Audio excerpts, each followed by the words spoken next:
Tribes பார்வையாளர்களுக்கு வணக்கம். இன்று நம்மோடு இணைந்திருக்கின்ற சிறப்பு விருந்தினர் பத்திரிகையாளர் எழிலரசன் அவர்கள். வாருங்கள், அவரோடு உரையாடலாம். சார் வணக்கம். வணக்கம். ஆட்சியிலும் பங்கு, அதிகாரத்திலும் பங்கு அப்படின்றது ஏற்கனவே பிசிகா உள்ள இருந்து ஆதவரிஜினா தொடர்ச்சியா ஒரு தலித்தை முதலமைச்சராக்குவோம் அப்படின்னு அவர் எழுப்பிட்டு இருந்தாரு. அதனுடைய அடுத்த கட்டமாக காங்கிரஸ் கட்சி, திமுக கூட்டணியில் முக்கிய அங்கம் வகிக்கின்ற காங்கிரஸ் கட்சி, அதுல இருந்து அதே குரல், ஆட்சியிலும் பங்கு அதிகாரத்திலும் பங்கு அப்படின்ற இன்னொரு குரல், மாணிக்கம் தாக்கூர், ஜோதிமணி, பிரவீன் சக்கரவர்த்தி. இந்த குரலை எழுப்புனதை வெட்டி தான் பிரவீன் சக்கரவர்த்தின்னு ஒரு பீஸ் இருக்குது அப்படின்றதே நமக்கு தெரிய வந்திருக்குது. இப்போ அவர் அப்படி தொடர்ந்து சொல்லிக்கிட்டு வர்றாங்க. இப்போ இடையில பாண்டிச்சேரியில யார் இந்தியா கூட்டணிக்கு தலைமை தாங்குவது அப்படின்றதுல கூட மாணிக்கம் தாக்கூர் என்ன சொல்றாருன்னா, நாங்க 26% ஓட்டு வச்சிருக்கிறோம், திமுக வெறும் 8% தான் ஓட்டு வச்சிருக்குது, அப்ப யார் தலைமை தாங்குவது அப்படின்னு அங்க பாண்டிச்சேரியில தலைமை கேட்கிறார், இங்க ஆட்சி அதிகாரத்தில் பங்கு கேட்கிறார். ஸ்டாலின் சிஎம் ஆகணும், அதே மாதிரி காங்கிரஸ் கட்சியினர் அமைச்சர்கள் ஆக வேண்டும், அதுதான் எங்களுடைய நோக்கம் அப்படின்னு சொன்னாரு. இப்ப நேற்று கேசி வேணுகோபால் யாரும் பேசக்கூடாது, நாங்க பேசி முடிவு பண்ணிக்குவோம் அப்படின்றாங்க. இது கூட்டணி நீடிக்குமா இல்ல உடையுமா அப்படின்ற ஒரு கேள்வியே பிரதானமா இருக்குது. ஆனா சில டேட்டாக்களை மாணிக்கம் தாக்கூர் முன்வைக்கிறாரு. அந்த டேட்டாக்களுடைய உண்மைத்தன்மை என்ன அப்படின்றது குறித்து தான் என்னோட கேள்வி. மாணிக்கம் தாக்கூருடைய அவர் முன்வச்சிருக்க டேட்டா 2014 தேர்தலில், நாடாளுமன்ற தேர்தலில் பாண்டிச்சேரியில திமுகவை விட காங்கிரஸ் அதிக வாக்கு சதவீதம் வச்சிருக்கு, அதனால அங்க நாங்க தான் கூட்டணிக்கு தலைமை தாங்கணும் அப்படின்னு சொல்லி அவர் சொல்றாரு மாணிக்கம் தாக்கூர். அதே 2014 டேட்டா, சரி, அது 2014 பாண்டிச்சேரி மட்டும்தான் எலெக்ஷன் நடந்துச்சா அப்படின்னு கிடையாது, நாடாளுமன்ற தேர்தல். இப்போ தமிழ்நாட்டில் இருக்க நாடாளுமன்ற தொகுதியிலையும் அவங்களுடைய நிலைமை என்ன அப்படின்னு நம்ம பார்க்கணும். இதுல ஏன் அப்படின்னா, 2014 அந்த டேட்டாவை ஏன் எடுத்து நம்ம பார்க்கணும் அப்படின்னா, 2014 காங்கிரஸ் தனிச்சு போட்டிக்கிட்டாங்க. அது ரொம்ப முக்கியமான விஷயம் என்ன அப்படின்னா, அன்னைக்கு திமுகவோட தலைவராக இருந்த கலைஞர் கூடா நட்பு கேடாய் முடியும் அப்படின்னு ஒரு ஸ்டேட்மெண்ட் சொன்னாரு. அதுல அவங்க கூட்டணியில இருந்து வெளியே அவங்க தனியா போட்டி போட்டாங்க. அப்போ இப்ப இன்னைக்கு இருக்கிற காங்கிரஸ் கிடையாது, ஒரு வலுவான காங்கிரஸ். எல்லாமே இப்ப பிரிஞ்சு போயிட்டு நிறைய பேர் பிரிஞ்சு போயிட்டாங்க. அந்த மாதிரி ஜி.கே. வாசன், ஆமா, நிறைய பேர் ஜி.கே. வாசன் பிரிஞ்சுட்டாங்க, நிறைய பேர் அது மாதிரி பிரிஞ்சு போயிட்டாங்க. ஒவ்வொரு மாவட்டங்கள்ல நிறைய தலைவர்கள் வேற வேற கட்சியில போய் இணைஞ்சிட்டாங்க. அதனால அன்னைக்கு இருந்தது 10 ஆண்டுகள் ஆட்சியில இருந்துட்டு ஒரு உச்சபட்சத்துல இருந்த காங்கிரஸோடைய நிலைமை. அதுல காங்கிரஸ் என்ன ஓட்டு வாங்கினுச்சு அப்படின்னு நம்ம எடுத்து பாக்குறோம். அப்போ 2014 தனித்து நின்ன காங்கிரஸ் அவங்களுடைய தமிழ்நாட்டில் அவங்களுடைய செல்வாக்கு என்ன அப்படின்றத நம்ம டேட்டா சொல்லுது. அதுல 234 சட்டமன்ற தொகுதிக்கும், நாடாளுமன்ற தேர்தல் தான், ஆனா சட்டமன்ற தொகுதி வாரியா நம்ம டேட்டாவை எடுத்து அதில் பார்த்தோம். அதுல பார்க்கும்பொழுது அது என்ன சொல்லுது, அந்த 2014 காங்கிரஸோடைய கையிருப்பு என்ன அப்படின்றது என்ன அப்படின்னா, 3000 ஓட்டுக்கு கீழே, அதாவது அவங்க வாங்கின ஓட்லயே 3000 ஓட்டுக்கு கீழே எத்தனை சட்டமன்ற தொகுதியில வாங்கினாங்க அப்படின்னா, 14 சட்டமன்ற தொகுதியில வெறும் 3000 ஓட்டுக்கு கீழே வாங்கியிருக்காங்க. அது மாதிரி 3000 இருந்து 5000 ஓட்டுக்கு கீழே அப்படின்னா 82 தொகுதியில வாங்கியிருக்காங்க. 5000க்கு கீழே. ஓகே, அப்ப மொத்தமா 5000க்கு கீழே அப்படின்னா 82, இந்த 14 கூட்டிக்க வேண்டியதான். அதான் மொத்தமா அவங்க 14க்கு கீழே வாங்கினது 96. ஆமா, அதான் அவங்க 5000 ஓட்டுக்கு கீழே 96 தொகுதியில அவங்க வாங்கியிருக்காங்க. அதே மாதிரி 5000 இருந்து 10,000 வாக்கு அப்படின்னா 99 தொகுதியெல்லாம் வாங்கியிருக்காங்க. 10,000க்கு மேல அவங்க அதிகபட்சமா 52,000 கிள்ளியூர்ல வாங்கியிருக்காங்க, கிள்ளியூர் தொகுதியில. அதனால அந்த மாதிரி 10,000 கன்னியாகுமரி, ஆமா, 10,000க்கு மேல அவங்க வாங்கியிருக்க தொகுதிகளோட எண்ணிக்கை 39. இதுதான் காங்கிரஸுடைய 2014. அதாவது 20,000க்கு மேல எத்தனை தொகுதிகள் இருக்குது? 30,000க்கு மேல. நான் அதை சொல்லிடுறேன். அவங்க அதிகமா, இது இப்ப 2014 நிலவரத்தை சொல்றீங்க. ஆமா, 2014 நிலைமை. 15,000க்கு மேல அவங்க காங்கிரஸ் 2014 வாங்கின தொகுதிகளை நான் சொல்லிடுறேன். கிள்ளியூர், விளவங்கோடு, பத்மநாபபுரம், இது மூணுலயும் அவங்க 50,000, அரௌண்ட் 50,000 ஓட்ஸ் வாங்கியிருக்காங்க. இது கன்னியாகுமரி. ஆமா, அது மாதிரி குளச்சல்ல 40,000 வாங்கியிருக்காங்க. அறந்தாங்கில 26,700 வாங்கியிருக்காங்க. கன்னியாகுமரியில 25,700, நாகர்கோவில்ல 25,400, சிவகங்கை 20,500, காரைக்குடி 19,400, திருமயம் 17,700, திருப்பத்தூர்ல 16,000 ஓட்டு, 16,500. இதுல எல்லாத்துலயுமே பெரும்பாலான தொகுதி எல்லாமே வந்து கன்னியாகுமரியில இருக்கு, அந்த நாகர்கோயில் அந்த மாவட்டங்கள் அந்த அங்க இருக்கு. அது இல்லாம அறந்தாங்கில வந்து திருநாவுக்கரசர் அவர் வந்து அவருடைய தொகுதி, அவர் எப்பவுமே அங்க செல்வாக்கா ஓட்டு வாங்கக்கூடியவர், அவருடையது. அது மாதிரி செல்வாக்கான ஓட்டு 26,000 தான். ஒருங்கிணைந்த காங்கிரஸ் கட்சி செல்வாக்கான ஓட்டு 26,000. ஆமா, அதான் அவங்களுடைய நிலைமை. இப்ப நான் இப்ப சொன்ன தொகுதிகள் இதுல மட்டும்தான் அவங்க வந்து 16,000 இருந்து 52,000 வரைக்கும் ஓட்டு வாங்கின தொகுதிகள் இப்ப நான் சொன்ன தொகுதிகள் தான். இதுல பெரும்பாலான தொகுதிகள் வந்து சவுத்துல கன்னியாகுமரி நாகர்கோவில் ஏரியால தான் இருக்கு. அது இல்லாம இவங்க சிவகங்கை காரைக்குடி அப்படிலாம் பாத்தீங்கன்னா இவங்க சிதம்பரம் அவங்க இருக்கிற ஏரியா, இந்த மாதிரியான பாக்கெட்ஸ்ல மட்டும்தான் காங்கிரஸ் வந்து ஓரளவுக்கு ஓட்ட 2014 அவங்க வாங்கியிருக்காங்க. அவ்வளவுதான் அவங்களுடைய காங்கிரஸோட நிலைமை. இப்போ வந்து இந்த காங்கிரஸோட இந்த ஓட் பேங்க் வச்சுக்கிட்டு நாங்க தான் வந்து திமுக ஆட்சி அமைக்கிறதுக்கே காரணம் அப்படின்னு பேசுறாங்கல்ல. இப்போ தளபதி வந்து திமுகவோட மாவட்ட செயலாளர் வந்து பேசினாரு. அவர் என்ன சொன்னாருன்னா, அவர் வந்து அவரா பேசல, அவர் வந்து ரியாக்ட் பண்ணாரு. எதுக்கு ரியாக்ட் பண்ணாருன்னா, மாணிக்கம் தாக்கூர் வந்து அதிகமா பேச அதுக்கு வந்து அவர் ரியாக்ட் பண்ணாரு.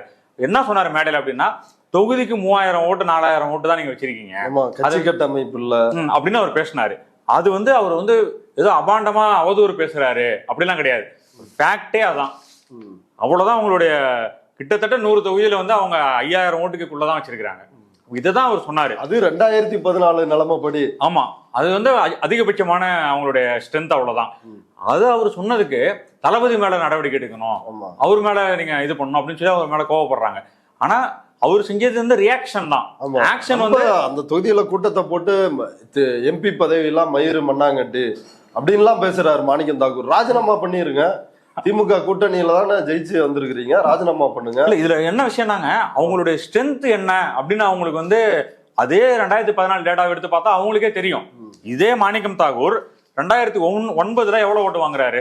2009 வந்து நாடாளுமன்ற தேர்தல், அப்போ வந்து அவரு 3,07,000 ஓட்டு வாங்குறாரு திமுக கூட்டணியில். ஆமா, திமுக கூட்டணியில 3,07,000 ஓட்டு வாங்குறாரு, கிட்டத்தட்ட 40%.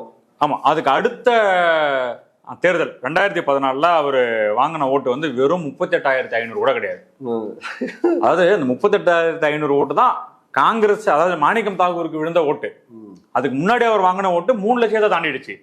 அதுக்கு அடுத்து 2019 4,70,000 ஓட்டு வாங்குறாரு. 2019 நாடாளுமன்ற தேர்தல் 2019 4,70,000 வாங்குறாரு.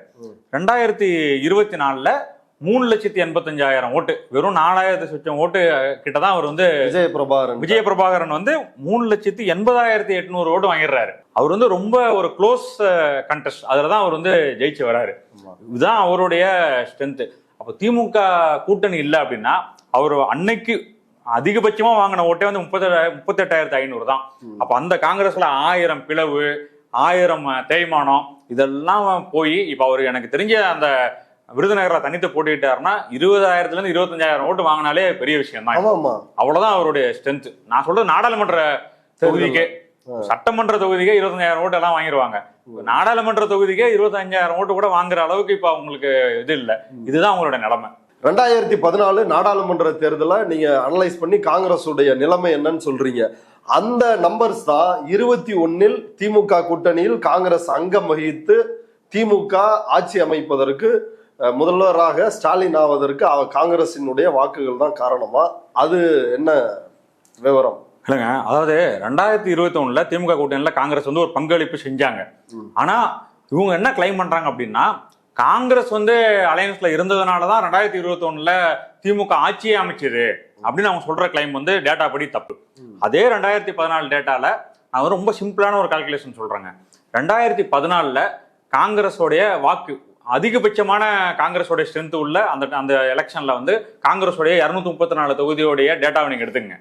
எடுத்துட்டு 2021 வந்து காங்கிரஸோடைய பங்களிப்பு நிச்சயமா இருக்கு. ஆனா திமுக ஆட்சி அமைக்கிறதுக்கே வந்து காங்கிரஸோடைய பங்களிப்பு தான் காரணம் அப்படின்னு சொல்லி காங்கிரஸ் தலைவர்கள் மாணிக்கம் தாக்கூர் எல்லாம் சொல்றாங்கல்ல, அது வந்து உண்மை கிடையாது. அது வந்து நம்ம டேட்டாவை எடுத்து பார்த்தா நமக்கு தெரியும். 2021 159 இடங்கள் திமுக கூட்டணி மொத்தமா வெற்றி பெற்ற தொகுதிகள். அதுல வந்து எவ்வளவு தூரத்துக்கு ரெண்டாவது இருக்கிற வேட்பாளருக்கும் முதல்ல வந்த வேட்பாளருக்கும் அந்த ஓட்டு மார்ஜின் இருக்கும் இல்லைங்களா, எவ்வளவு வெற்றி வித்தியாசம். அந்த வெற்றி வித்தியாசம் 159 இடங்கள்லயும் நீங்க எடுத்துங்க திமுக கூட்டணிக்கு. 2014 காங்கிரஸ் வாங்கின ஓட்டு எடுத்துக்கங்க 234 தொகுதியும், இது ரெண்டையும் மைனஸ் பண்ணி பாருங்க. ரெண்டையும் மைனஸ் பண்ணி பாத்தீங்கன்னா காங்கிரஸ் இல்லாமலே பாருங்க திமுக கூட்டணியால 130 இடங்கள் ஜெயிக்க முடியும். காங்கிரஸால ஜெயிச்சது அப்படின்னா அந்த 29, அதான் 159 இடங்கள். 2014 டேட்டா படி சொல்றீங்க. 2014 டேட்டா படி 2014ஐயும் 21ஐயும் ஒப்பிட்டு சொல்றோம். அது வந்து 5 ஆண்டுகள் 6 ஆண்டுகள் தானே அதுல இருக்கு. அதனால அந்த இது அதுலயும் நம்ம இன்னும் திருப்பி வலியுறுத்தி சொல்றது என்னன்னா, அதிகபட்ச காங்கிரஸோடைய ஸ்ட்ரென்த் இருந்த பீரியட் 2014. அந்த ஓட்டை எடுத்து நீங்க பார்த்தா கூட ஒருவேளை காங்கிரஸ் ஓட்டு இல்ல அப்படின்னா 2014 வாங்கின அந்த கணக்குப்படி அதை ரிமூவ் பண்ணிட்டோம் அப்படின்னா திமுக கூட்டணி அப்பவும் 130 இடங்கள்ல வந்து வெற்றி பெற்றிருக்க முடியும். காங்கிரஸ் பாதிச்சது வந்து பாதிக்கணும் அப்படின்னா 29 தொகுதிகளை தான் அவங்களால பாதிப்பை ஏற்படுத்த முடியும். அந்த 29 தொகுதிகளுடைய பிரேக்கப்பும் நம்மள்ட்ட இருக்கு. ஓகேங்களா? அதாவது அந்த திமுக கூட்டணி எம்எல்ஏக்கள் வெற்றி பெற்ற மார்ஜின் இருக்குல்ல, அதை விட காங்கிரஸ் 2014 வாங்கினது அதிகமா இருக்கிற தொகுதிகள் அப்படின்னா இந்த 29 தொகுதிகள் தான். அதுலயும் விளவங்கோடு, பத்மநாபபுரம், திருமயம், குளச்சல், தென்காசி, அரியலூர், வாசுதேவநல்லூர், இந்த மாதிரி இந்த பெரிய பார் இருக்கு இல்லைங்களா, இதெல்லாம் வந்து காங்கிரஸ் அதிகமான வாக்கு, அதாவது 2014 கம்பேர் பண்ணா அதிகமான ஓட்டு அவங்கள்ட்ட இருக்கு. அதுக்கு கீழே சின்ன பார்லாம் இருக்கு இல்லைங்களா, இதெல்லாம் வந்து ஒரு 5000க்கு கீழே இருக்கக்கூடிய தொகுதிகள் தான். இது கொஞ்சம் திமுக முயற்சி பண்ணா அவங்களாலே கூட ஜெயிச்சிட முடியும். இந்த பார்லாம் பாத்தீங்கன்னா ரொம்ப கம்மி தான். என்ன தொகுதி? சேலம், குன்னூர், உதகமண்டலம், மானாமதுரை, இதெல்லாமே செய்யூர், இதெல்லாம் நீங்க வந்து ரொம்ப திமுகவே எஃபர்ட் போட்டா ஜெயிச்சிட முடியும். அப்படி பாத்தீங்கன்னா அவங்க வந்து ஒரு 20 தொகுதியில தான் அவங்க வந்து திமுகவுடைய அதிகமா ஜெயிக்கிறதுக்கான ஹெல்ப் பண்ணியிருக்காங்க, அவ்வளவுதான். மீதி தொகுதிகள் எல்லாமே வந்து திமுக தனித்து நின்னா கூட வெற்றி பெற முடியும். இதுதான் 2014 டேட்டாவை எடுத்து 2021 நம்ம கம்பேர் பண்ணா நமக்கு கிடைக்கிற தகவல். இதுதான் காங்கிரஸோட ஸ்ட்ரென்த். இதை வச்சுக்கிட்டு நாங்க எங்களுக்கு ஆட்சியில பங்கு கொடுங்க, எங்களுக்கு வந்து அமைச்சரவையில வந்து 3 கொடுங்க, 6 கொடுங்க, மேயர்ல வந்து அதாவது உள்ளாட்சி தேர்தல் வரைக்கும் போறாங்க, மேயர்ல எங்களுக்கு பதவி, மேயர் பதவி, உள்ளாட்சி தேர்தல் வந்து அதுல 30% கொடுங்க, இப்படிலாம் டிமாண்ட் வைக்கிறதா செய்திகள் வந்துட்டு இருக்கு காங்கிரஸ். இது ராகுல் காந்திக்கு தெரிஞ்சுதான் இவங்க இப்படி பேசுறாங்க அப்படின்றத வந்து இப்ப நமக்கு தெரிஞ்ச பத்திரிகையாளர்கள் மட்டத்துல விசாரிக்கும் பொழுது அதை உறுதிப்படுத்துறாங்க. அதாவது 2 விதமா தெரியாம இது நடக்காது அப்படின்றாங்க. இல்ல அதான் 2 விதமான கருத்து சொல்றாங்க. ஒண்ணு வந்து மாணிக்கம் தாக்கூர் தன்னுடைய சொந்த வெறுப்பு காரணமா இப்படி பேசிட்டு இருக்காரு. அவர் கடந்த தேர்தலில் வந்து ரொம்ப குறைந்த மார்ஜின்ல ஜெயிச்சதுனால திமுக மேல வந்து கோபமா இருக்காரு அப்படின்னு சொன்னா, நாம விசாரிச்சு பார்த்த வரைக்கும் அங்க இருக்கிற லோக்கல் மினிஸ்டர்ஸ் KKSSரும் தங்கம் தென்னரசு இவங்கலாம் அவர் கூட நல்லா பேசிக்கிட்டு தான் இருக்காங்க, நல்லா தான் பழகிட்டு இருந்தாரு, ஏன் இப்படி பேசுறாருன்னு தெரியல அப்படின்னு தான் அவங்கலாம் சொல்றதா நம்மளுக்கு சொல்றாங்க. அப்போ அங்க லோக்கல்ல வந்து அவருக்கு பிரச்சனை கிடையாது. லோக்கல்ல அவருக்கு உண்மையிலேயே பிரச்சனை இருக்கு அப்படின்னா அவர் வெளிப்படையாவே சொல்லியிருக்கலாம், இவங்க கூட தான் எங்களுக்கு பிரச்சனை, இந்த 2 அமைச்சர்கள் எங்களுக்கு வேலை பார்க்கல அப்படின்னு கூட அவர் சொல்லியிருக்கலாம். ஆனா அந்த குற்றச்சாட்டை அவர் முன்வைக்கல. அவரு முன்வைக்கிறது ஒட்டுமொத்த கூட்டணிக்கே டேமேஜ் பண்ற மாதிரி அவருடைய ஸ்டேட்மெண்ட், அவருடைய நடவடிக்கைகள்லாம் இருக்கு. இது வந்து இதுல ஜோதிமணி கூட கொஞ்சம் சைலண்ட் ஆயிட்டாங்க, நாங்க 22ஆம் தேதிக்கு அப்புறம் பாத்துக்குவோம் அப்படின்னு அவங்களும் பின்வாங்கல கருத்துல இருந்து. முதலமைச்சர் சொல்லி இருக்கலாம் கூட்டணி ஆட்சி தமிழ்நாட்டுக்கு ஒத்து வராதுன்னு, அது அவரது கட்சியின் கருத்து. எங்களது கட்சியின் கருத்து என்னன்னா நாங்க 22ஆம் தேதி போய் சொல்லுவோம் அப்படின்னு ஜோதிமணி சொல்றாங்க. பிரவீன் சக்கரவர்த்தி என்ன சொல்றாருன்னா, சிஎம் சொல்ற மாதிரி அப்படிலாம் எந்த தனித்துவமும் தமிழ்நாட்டுக்கு இல்ல அப்படின்னு அவர் சொல்றாரு. மாணிக்கம் தாக்கூர் இன்னும் ஒரு படி மேல போய் ஓப்பனாவே கூட்டத்தை போட்டு என்ன திமுக இந்த MP பதவியெல்லாம் வந்து மயிறு மண்ணாங்கட்டி அப்படின்னு பேசுறாரு. நான் அடுத்த தேர்தலில் நிற்க போவதில்லை, காங்கிரஸ்காரனுக்கு மரியாதை தான் முக்கியம், இல்லைன்னா திருப்பி அடிப்போம் இப்படின்லாம் பேசுறாரு. இந்த 3 பேரினுடைய செயல்பாடு செல்வ பெருந்தகையை மீறி இவங்க எல்லாம் வந்து தொடர்ச்சியா பேசுறாங்க அப்படின்றதுதான் தெரியுது. செல்வ பெருந்தகை அந்த எக்ஸ்டென்ட்டுக்கு வந்து போகல. ராகுல் காந்தி முடிவு பண்ணுவாங்க, கார்கே முடிவு பண்ணுவாரு, சோனியா காந்தி முடிவு பண்ணுவாங்க, இந்த அளவுல அவர் நிக்கிறாரு. ஆனா இவர்களுடைய குரல்கள்ன்றது எல்லை மீறி இருக்குது.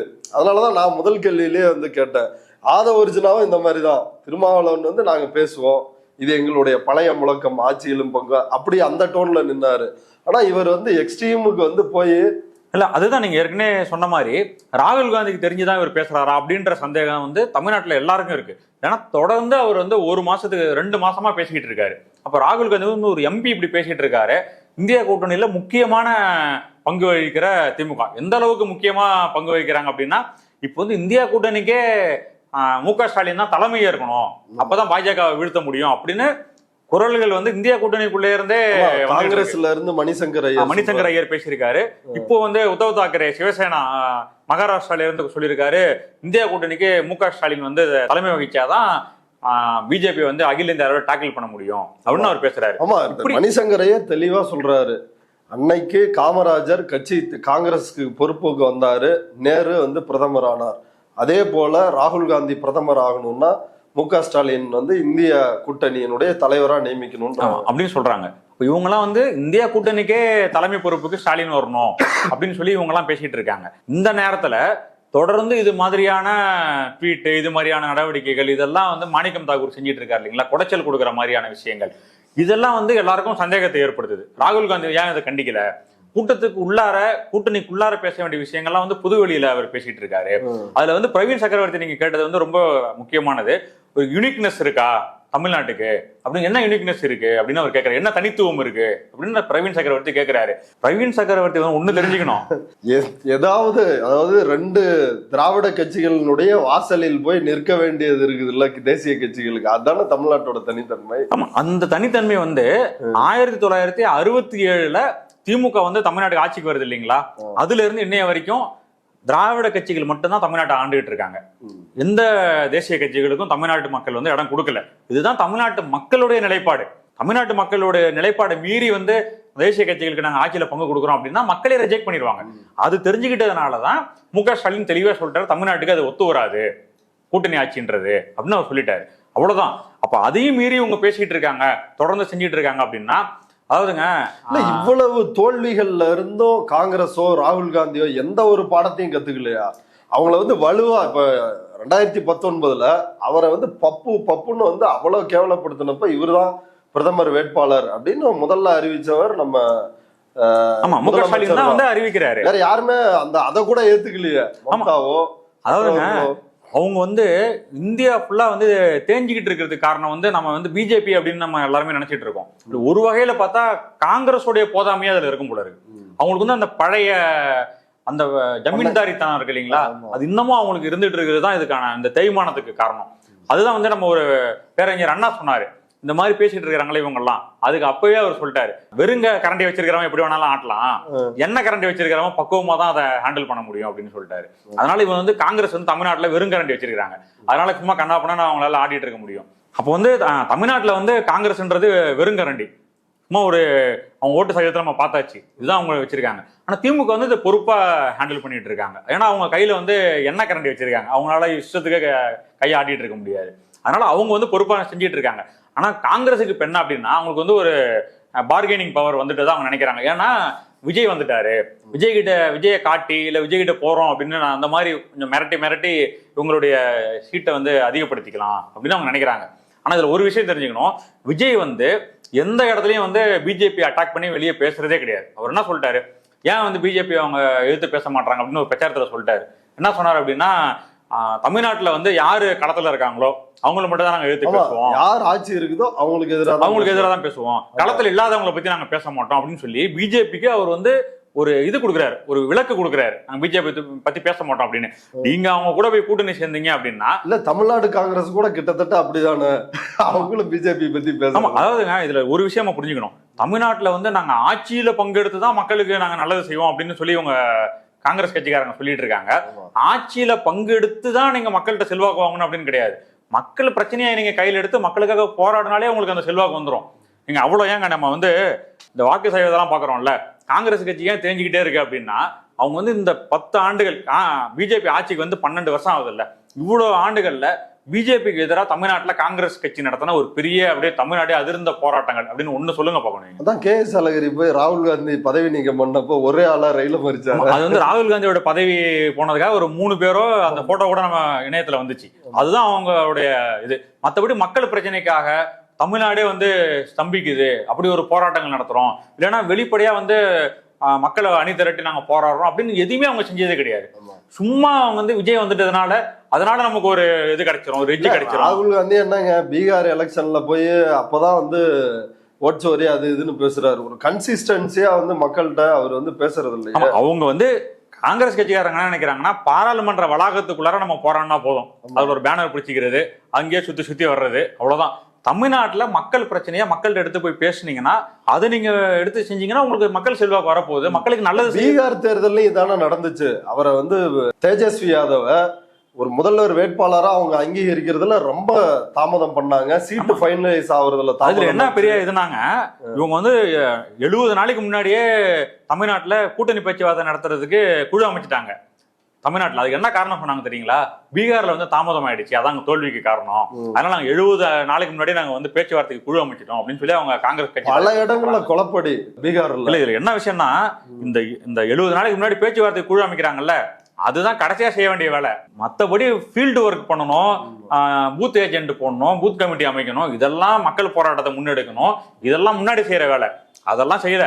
தேர்தலுக்கு 3 மாசத்துக்கு முன்னாடி உங்க குழு அமைச்சிட்டு திமுக எப்ப கூப்பிடுவாங்கன்னு நாங்க காத்துக்கிட்டு இருக்கோம் அப்படின்னு அவங்க பேட்டி கொடுத்துட்டு இருக்காங்க. இதுதான் காங்கிரஸோடைய நிலைமை இன்னைக்கு. அதனால வந்து நீங்க மக்களுக்கு நீங்க நல்லது செய்யணும், ஆட்சி அதிகாரத்துல வந்து நாங்க செய்வோம். கர்நாடகாலையும் கதை முடிய போகுது. இப்ப சித்தராமையா பதவி விட்டு இறக்க போறாங்க, DK சிவகுமார் முதலமைச்சர் ஆக போறாரு.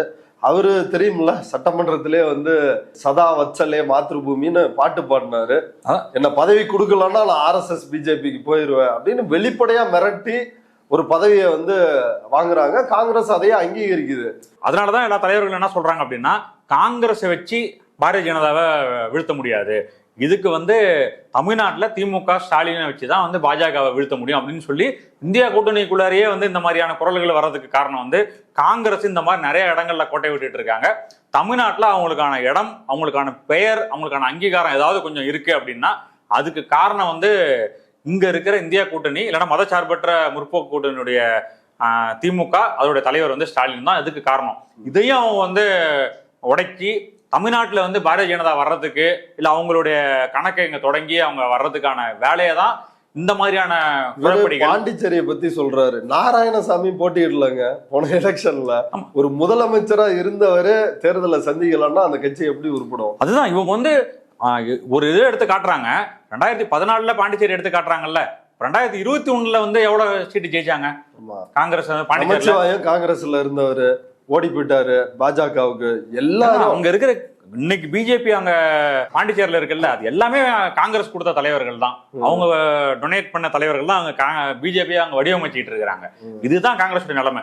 இதை வந்து காங்கிரஸ் புரிஞ்சுக்கிட்டு தமிழ்நாடுக்கு வந்து ஒரு தனித்துவம் இருக்கு, ஒரு யூனிக்னஸ் இருக்கு, அந்த யூனிக்னஸை பாதுகாக்கிறதுக்கு காங்கிரஸ் வந்து திமுக கூட்டணியோட ஒத்துழைச்சதுன்னா தமிழ்நாட்டு மக்களுடைய ஏற்பு வந்து அவங்களுக்கு கிடைக்கும். இல்லாட்டி 1967 வந்து எப்படி காங்கிரஸ் வந்து மக்கள் வெளியே தூக்கி எறிஞ்சாங்களோ அதே மாதிரியான ஒரு நிலைமை தான் திருப்பியும் தமிழ்நாட்டில் வரும். இப்போ திமுக கூட்டணியில இருந்து காங்கிரஸ் வெளியேறினாலோ அல்லது காங்கிரஸ் வெளியேற்றப்பட்டாலோ அது திமுகவுக்கு தான் சாதகமா இருக்குன்றீங்க. அப்பயும் வெற்றியை தோல்வி பாதிக்காது அப்படின்னு சொல்றீங்க. 2014 டேட்டாவையும் 2021 நடந்து முடிஞ்ச டேட்டாவையும் கம்பேர் பண்ணோம். அப்போ வந்து திமுக கூட்டணிக்கு காங்கிரஸால வந்து ஒரு பெரிய திமுக ஆட்சிக்கு வர்றதுக்கு காங்கிரஸ் தான் காரணம் அப்படின்றது டேட்டா படி தப்பு. அதை நம்ம சொல்லியாச்சு. இப்போ வந்திருக்கிறது வந்து ஒரு புது சினாரியோ வந்திருக்கு, புது கட்சி உருவாகியிருக்காங்க. விஜய் வந்து டிவிக்கு ஆரம்பிச்சிருக்காரு. இதெல்லாம் வந்து ஒரு புது ஃபோர்ஸ் உள்ள வந்திருக்கு. இப்போ வந்து டேட்டாவை நம்ம அனலைஸ் பண்ணும்போது ஒரு புது பரிமாணங்கள்லாம் கிடைக்கும். நான் என்ன சொல்ல வரேன் அப்படின்னா, இந்த மாதிரியான ஒரு சூழ்நிலை இருக்கும் பொழுது எப்படி பொறுப்பா காங்கிரஸ் வந்து தமிழ்நாடு காங்கிரஸ் வந்து நடந்துக்கணும். இதுக்குன்னு தமிழ்நாடு காங்கிரஸ்னு ஒரு பாரம்பரியம் இருக்கு. எங்களை காமராஜர்ல இருந்து அதுல இருந்து தமிழ்நாட்டுக்கு ஒரு இது இருக்கு. இவரு இப்படி வெளிப்படையா பேசுறாரு, மயிறு ஈருன்னு. உடனடியா செல்வ பெருந்தகை டெல்லி போறேன் அப்படின்னாரு, அப்புறம் பெங்களூர் போனாருன்னு வைங்களேன். உடனடியா இவர் வந்து தன்னோட சமூக வலைதளத்துல அச்சமில்லை அச்சமில்லை அச்சம் என்பது இல்லையே அப்படின்னு உடனடியா ஒரு பதிவு போடுறாரு பாரதியார் பாடல் வரிகளை. அடுத்து நேத்து KC வேணுகோபால் வந்துட்டு போன பிறகு வீழ்வேன் என்று நினைத்தாயோ அப்படின்னு போடுறாரு. தான் ஜெயிச்சுட்டதா வந்து செல்வ பெருந்தைக்கு சொல்ற மாதிரி தான் இருக்குது. என்ன அப்படிலாம் ஒன்றும் செஞ்சாங்க. மாணிக்கம் தாகூருடைய கருத்து எதுவுமே வந்து அரசு தமிழ்நாட்டோட நலன் சார்ந்து தமிழ்நாட்டோட அரசியல் நலன் சார்ந்து இருக்கிற மாதிரி தெரியல. அவர் தனிப்பட்ட முறையில் அவருக்கு இருக்கிற அந்த வன்மம், அவருக்கு இருக்கிற கோபம், ஈகோ, இதெல்லாம் வந்து ஒரு தமிழ்நாட்டு மக்களை வந்து அவர் அதுக்கு பலி கொடுக்கறதுக்கு அவர் ரெடி ஆயிட்டாரு. அதுதான் அவருடைய பேச்சு, அவருடைய ட்வீட் எல்லாமே காட்டுது. இது வந்து காங்கிரஸ் கட்சிக்கு நல்லது கிடையாது, தமிழ்நாட்டுக்கு நல்லது கிடையாதுன்றது ரொம்ப முக்கியம். தமிழ்நாட்டு காங்கிரஸ் கட்சி இதை வந்து அவர் மேல் நடவடிக்கை எடுத்து இல்லை அவர் வந்து அமைதியா இருக்கணும் அப்படின்றது கட் அண்ட் ரைட்டா சொல்லாம, ஏங்க வந்து பிஜேபியில அண்ணாமலை வந்து கண்ணாப்படான்னு பேசிட்டு இருக்காருன்னு சொன்ன உடனே எடப்பாடி பழனிசாமி என்ன செஞ்சாரு? அண்ணாமலை வந்து இப்படி பேசிட்டு இருக்கனால நாங்க ஒரு ஏத்துக்க முடியாதுன்னு சொல்லிட்டு எனக்கு அண்ணாமலை வந்து ஒண்ணும் இல்லாம இருக்காரு. அப்ப பிஜேபி வந்து அந்த அளவுக்கு தமிழ்நாட்டுல வளரணும்னு அவங்க அக்கறை செலுத்துறாங்கல்ல. அப்ப நீங்க என்ன செய்யணும்?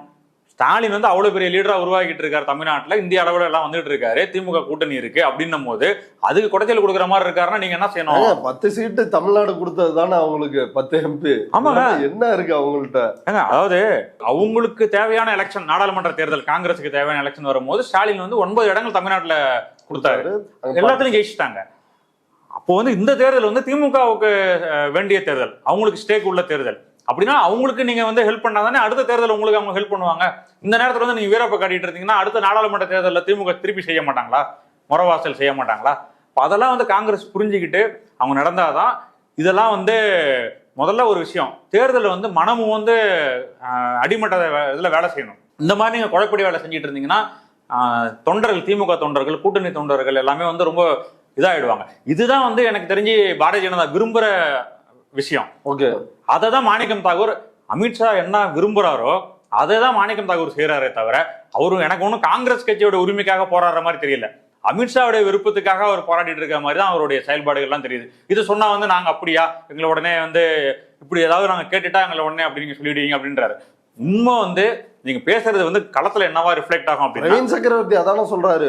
யூபியில கூட்டணி ஆச்சு இல்லையா, பீகார்ல இல்லையா, இங்க இல்லையா? அவர் வந்து யூபியில இந்த தமிழ்நாட்டுக்கு அதிக கடன் இருக்கு அப்படின்னு சொல்லிட்டு ஒரு ட்வீட் போடுறாரு. தமிழ்நாட்டை விட யூபி பெட்டரா இருக்கு அப்படின்னு அந்த ட்வீட் போடுறாரு பிரவீன் சக்கரவர்த்தி. ராகுல் காந்திக்கு ரொம்ப க்ளோஸா இருக்கிறவர் அப்படின்னு சொல்றவர்.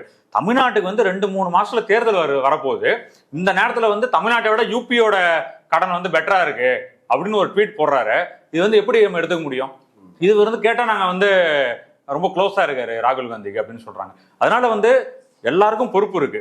அந்த பொறுப்பை உணர்ந்து அவங்க நடந்துக்கிறது தான் வந்து காங்கிரஸ் கட்சிக்கு நீண்ட காலத்துக்கு தமிழ்நாட்டுல நல்லதா இருக்க முடியும். ஓகே, பொறுத்திருந்து பார்ப்போம். 22ஆம் தேதி வந்து கூட்டணிக்கான பேச்சுவார்த்தை வந்து தொடங்குது அப்படின்னு சொல்றாங்க. அதுக்கு பிறகுதான் என்ன அப்டேட்னு தெரியும். இவ்வளவு நேரம் நம்முடைய பார்வையாளர்களுக்காக கருத்துக்களை பகிர்ந்துட்டது ரொம்ப நன்றி சார். நன்றிங்க.